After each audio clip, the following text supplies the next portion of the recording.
استغلال الأفضل لحياة الإنسان إن هو يشتغل في عمل يتبقى الأثر بتاعه حتى بعد رحيل الإنسان. بسم الله الرحمن الرحيم.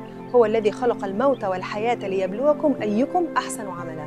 ومن الأعمال اللي بتبقى أثرها حتى بعد رحيل الإنسان وصانا بها الحبيب صلى الله عليه وسلم: إذا مات ابن آدم انقطع عمله إلا من ثلاث: علم ينتفع به، صدقة جارية، أو ولد صالح يدعو له. تطبيق عملي بقى للحديث إن أنت تمسك ورقة وقلم وارسم جدول وقسمه إلى 4 عواميد.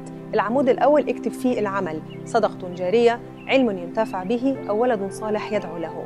والخانة الثانية أو العمود الثاني اكتب فيها أفكاري، اكتب كل الأفكار اللي ممكن تيجي على دماغك اللي ليها علاقة بالولد الصالح. إيه هي صفات الولد الصالح اللي ممكن يدعو لك بعد رحيلك؟ إيه هي الأعمال اللي ممكن تعتبر صدقة جارية؟ إيه هي العلم اللي ممكن تدرسه وتنفع بيه الناس؟ والخانة الثالثة أو العمود الثالث اللي هو اكتب فيه اختياري، اختار بقى الحاجة اللي انت ممكن تبتدي تطبيقها من أول يوم. ورابع خانة أو رابع عمود اللي هو الخطة، ابتدي حط لنفسك خطة من أول يوم إزاي ممكن تطبق اختيارك ده وتخلي لك عمل يبقى أثره حتى بعد رحيلك.